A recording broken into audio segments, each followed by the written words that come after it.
What's going on, Colts Nation? Welcome back to another episode of Bring the Juice. Your guys, Derek and Cody, with you as always. Guys, we're here breaking down the Indianapolis Colts versus New England Patriots matchup preview here for you guys. Cody, the Colts come into this as a 5.5 point underdog. ESPN gives New England a 79% chance to win this game. I could definitely see why, being on the road and with the things that have been going on with Indianapolis. I mean, New England definitely has had their fair share of problems, but there's certainly one thing that they haven't been wavering in, and that has been coaching. Right. Yeah. And there's multiple factors here to why New England should be the favorite. Obviously the record, they're better. They have more of a clear direction at this point, right? I mean, they still have their starting quarterback. That's a huge thing. They're at home, which is huge. We all know how, hard it is to win in Foxborough. And then, just overall, like the coaching is far and away better on the New England side than it is on the Indianapolis side. So it seems like these teams are kind of trending in opposite directions, if you will. New England started off a little bit slow, and they're right back in it in terms of the AFC East and just the playoff hunt, wild card picture. While Indianapolis, a couple weeks ago, they had a winning record, and now they've dropped two straight, and kind of sit here in this weird spot. And we talked about it earlier, and you brought up the time, a couple days ago when Zach Kiefer, one of the Indianapolis Colts beat writer guys, that's right there, part of the Athletic, right in there in the locker room. He gets a feel for it. He said things are really rough here right now in Indianapolis. There's a lot of tough stuff. It's going to be a rough couple months for this team. So all that to say, I'm not really surprised, I guess, that there is an issue here with and that Indianapolis is not favored in this game. New England favored. You said 5 was the spread, 5.5, somewhere around there? Yep, 5.5. Gotcha.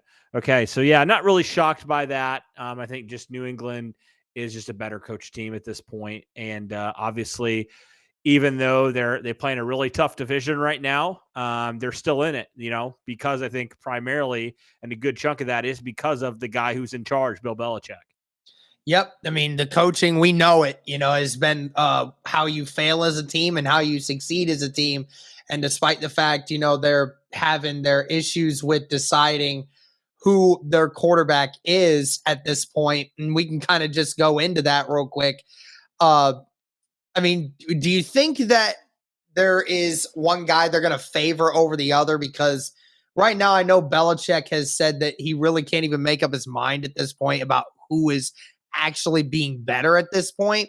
Mac Jones came back, and then Bailey Zappi came in, played really well, especially in that Bears game early on, and then failed, and then Mac Jones came in again. So right now, I don't even know what to expect when it comes to this Patriots team right now. I mean, they did have Mac Jones play in that game, so I would imagine they probably are going to have the same thing for this one. Do you think that the defense will have similar success against Mac Jones that we saw from last year's event?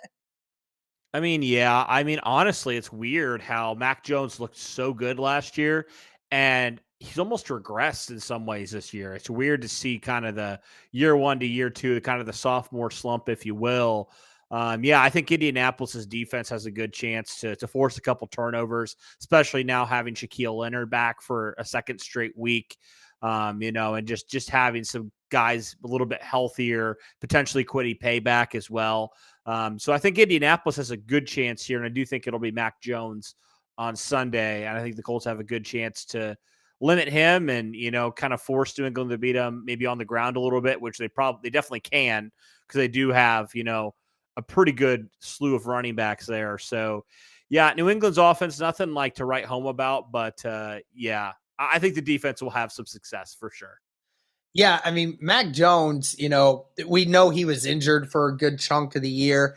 Only 3 touchdowns to 7 interceptions. Like you said, just not as diverse anymore in how he attacks things. this offense is scoring 22 points per game right now versus the Indianapolis Colts, who is giving up, or is only scoring 16. But when you look at the total yardage per se, I mean, we're actually we out them in total yardage by about 15 yards per game. Uh, they rush the ball for about 40 more yards per game than we do. But then again, we pass for 50 more yards per game than they do, right? So this is a team that likes to ground and pound and, likes to take away things. And, for as well, Cody, as Grover Stewart and DeForest Buckner and those guys have been playing on the insides, I definitely think that's another one of those situations where, Stevenson, who is their primary running back, who's who's averaging 4.5 yards, almost 5 yards a carry this year. He had struggles in the last time that we played him, and I think this could be another one of those scenarios. Well, yeah, especially Kwity Paye coming back if he does play, because he is a really, really good run defender. The Colts have been missing him dearly at the other defensive end position, right? And so, yeah, I definitely think that, the Patriots are going to try to establish the run first and set up Mac Jones with play action and stuff of that nature. And that'll kind of in my opinion, that's what it's going to kind of come down to. Indianapolis, I know they've struggled this year in some ways, but last week I thought they did a pretty good job, containing Washington's running game. So they've had some games where they played really well against the run, especially with Kwity Paye in there. So I think it's going to be kind of a, who can win that battle? Is New England going to be able to dictate the line of scrimmage, or is Indianapolis, Buckner, Grover, Kwity, Dio, all these different guys, are they going to be able to disrupt some timing and make Mac Jones beat them? I think that's what it's going to come down to, honestly, Derek. Yeah, absolutely. And I mean, when you look at the passing game for the Patriots, and last year we were talking about how Mac Jones didn't have anybody to throw to, right? This year, I mean, it's all the same. Jacoby Myers is his best wide receiver right now, 35 catches for 415 yards and 3 touchdowns on the year. Devontae Parker, who they brought in the offseason, he's questionable for this game. So who knows if he's going to be playing. So you'd hope that the Colts secondary is able to exploit some of the mismatches that they're going to have with these weapons of the Patriots, with our secondary being primarily healthy. Yeah. And that's why I think I give the advantage to the Indianapolis defense, just because they're healthy. And I don't really feel like they're outmatched really at any position here from the Patriots offense. Because you talked about the Patriots offense. They've been better than the Colts, but that's not really saying much. The Colts have been one of the worst offenses. New England hasn't been that great either. So, yeah, I definitely think the advantage is going to go to Indianapolis's defense, who, has done a pretty good job, all things considered, pretty much limiting offenses this year for the most part. And it all starts, obviously, when they stop the run. So, yeah, I'm not really concerned with the defense of this game at all, honestly. I think they're going to keep it relatively low scoring, if I'm guessing, just kind of like they've done all year. They're going to keep it relatively low scoring unless New England can establish a run game and really start gashing them. Yep. So it'll be very interesting now you go to the offensive side of things, right? Yeah.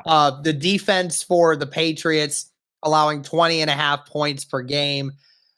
Passing yards allowed 242. They've allowed 126 rushing yards per game, which 6 more per game than what the Colts do. So, definitely a team that you could try to take advantage of offensively with running the football, even though I don't know if that's really going to work. The one thing that we've always come to know, Cody, is that Belichick is a guy that loves to mix up defenses. For the most part, he almost always has his defense ready to go, right? Very few times does a defense for Belichick look like it's unprepared. And, for as bad as this offense has been, and with a new quarterback now being in, you got to imagine that Bill Belichick's coming into this game thinking, I can't wait to turn up the pressure on this young kid. I think he's going to, I think he's definitely going to have a lot of pressure on Ellinger. He's going to throw everything he has at essentially the rookie quarterback, and just basically do what the Colts are going to try to do to the Patriots offense is like just try to take away the running game and basically dare Sam Ehlinger to beat you. I mean, I think that's what they're going to do, honestly, and they're going to mix him up because this is only his second game starting, so there's a lot of looks that he's not used to yet. So I definitely think that Bill Belichick's probably licking his chops a little bit. Just like, oh man, we got basically a rookie quarterback in here, his second start. We're going to make life very hard on him, and especially because Jonathan Taylor has not practiced all week. That's a big deal too. The fact that the Colts might not even have, well, now with Hines being gone, essentially their top two running backs again in this matchup. Yep. So it might be honestly, Derek, it's crazy to say, but it might be the Deion Jackson, Zach Moss game. Like, that's where we're at right now. Yeah, 100%. And I mean, this team is certainly one that does force a lot of turnovers. 3 different players on their team and their secondary have at least 2 interceptions. And then they have 10 interceptions total on the year. And then when you talk about forced fumbles, we've talked about the Colts not doing a good job at securing the football, right? That's been an issue all season. They forced 8 fumbles. So, 18 turnovers for this team. And that's definitely a very concerning statistic when you're talking about this team. And then, of course, the big one that we're not even talking about here, and that is that Matthew Judon is going to be going against this team again. He had his times where he was getting at Carson Wentz last year. He has 9 sacks this year, Cody. It's one of the highest totals in the NFL this year.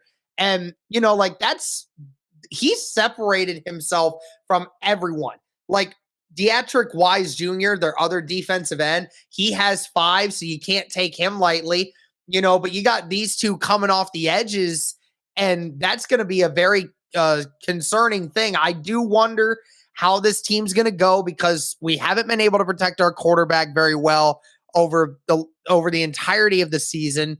Matthew Judon is going to be one of the best edge rushers that we have faced all year. And this team has forced, over 15 turnovers this year. I do wonder how this team is going to prepare for that. Right, and especially because Kelly's probably going to miss this game too. So it's going to be Bernard Ryman out there again at left tackle, most likely, unless Kelly magically practices tomorrow and travels with the team. So essentially, yeah, you're going to have a rookie out there, and Judon might line up against him a lot, who regardless, it's going to be a really big challenge for Bernard Ryman. I think the long terms is going to be good for Ryman, but for Sunday's game, it might be struggles at times. Well, I'm interested to see, Derek, how he holds up. Like, I really am, because if he holds his own for the most part, I'm going to be very encouraged with what Bernard Ryman has. But there's really no expectations with him right now, I think, which I think is a good thing. But for Sam Ehlinger, that's not a good thing. Yeah. So I'm intrigued to see, man, what he looks like at left tackle. And then, Braden Smith, I thought, had a really nice bounce back game against Washington. Does he continue to kind of build off of that performance and get back to the level that we all expect him to play, right? I'm hoping he does. It's definitely going to be a big challenge for him. But I think, if they can, at least limit these guys to the best of their ability, that's going to be huge in this matchup. But it's going to be hard. It's going to be definitely difficult. Who steps up? Who needs to step up in order for this team to win on Sunday?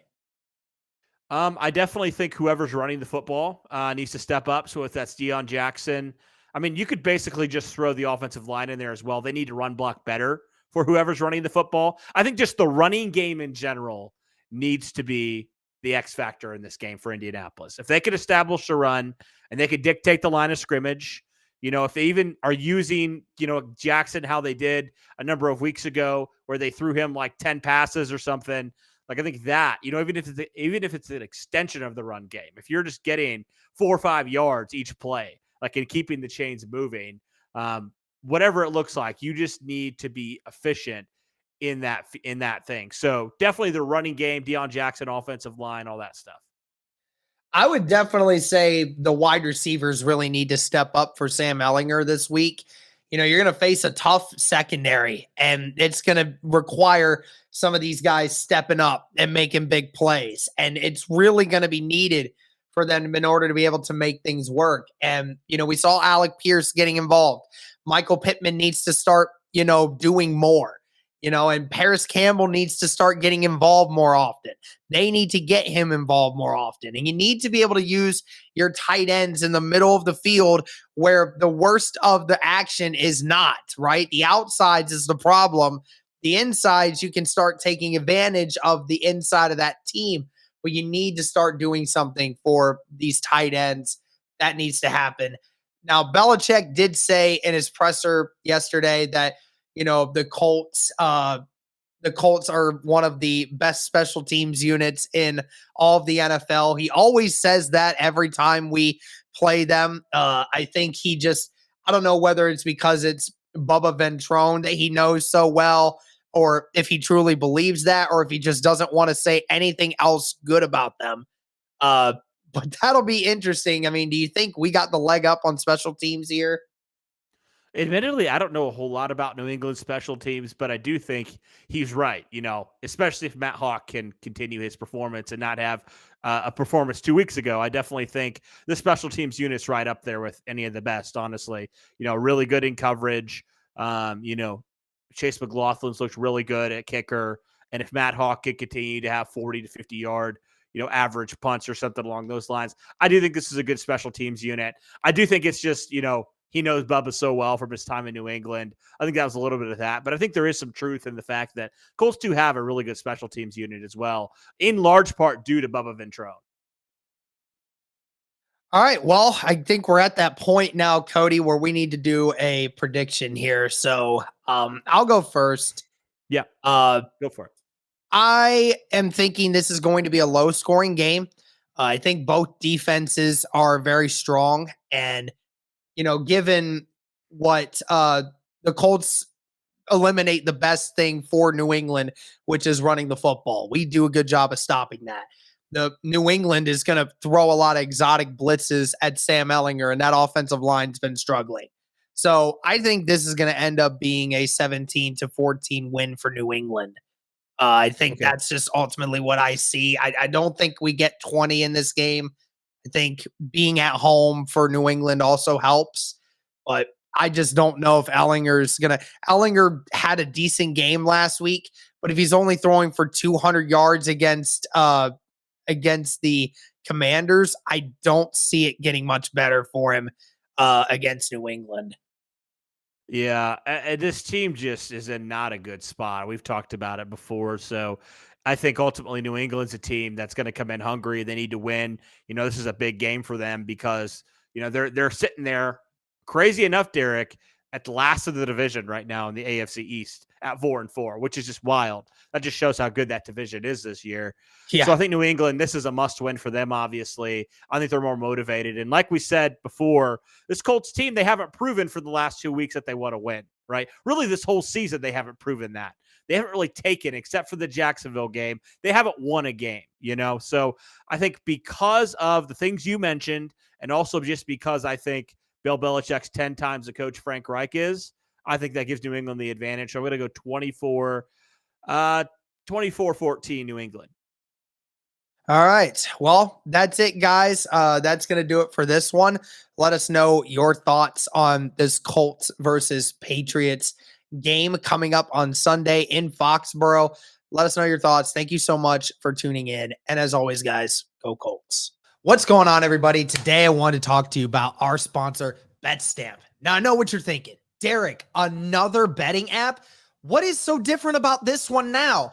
Well, I got to tell you guys, I'm not into online gambling a whole lot and bets online and everything, but I got to tell you, BetStamp is one of the coolest things I have ever seen in regards to betting online. The great thing about BetStamp is it allows you to see all the different odds from all different sports books and see which one provides you the best odds possible for any game or scenario you want to bet on for your pick versus some of the worst. BetStamp allows you to also buy and sell picks that you have without worrying about losing your money or having any issues with it. Believe me, it's all free. I mean, look at this, guys. You have an option for every game across all different kinds of leagues. in a ton of different ways. You have baseball, you have college football, UFC, NBA, and NFL. Great for the NFL season now being here. And if I wanted to bet on this Tennessee Titans versus Buffalo Bills game, it shows me in real time what are the best odds, which sports book I'm going to get the best offer from versus some of the worst ones. Because why would you want to earn less money from PointsBet when you could be winning more from ProLine Plus? Again, a great thing that BetStamp offers you, allowing you to make more money for the same pick just with a different sports book. How easy is that? And the great thing is there's not just games. There's player props. There's game props. There's lines. There's live tracking. There's a ton of great ways to make bets and picks on BetStamp, guys. Totally a cool thing to use. I highly encourage you check it out if you're into any kind of online betting. Even if you're not, give it a check. See what you like about it, because I think I actually enjoy using it. But the best way to get an edge on online sports betting is having multiple accounts at different sports books. Be sure to hit the BetLink page, betstamp.app/onboarding. Be sure to check out the BetStamp app or online, and be sure to use the referral code JUICE, plug in your state, and you'll get access to all their affiliates and their prices once you open it up, seeing all states' lines. Be sure to check this out, guys. You won't want to miss it for the best odds on your next sports bet.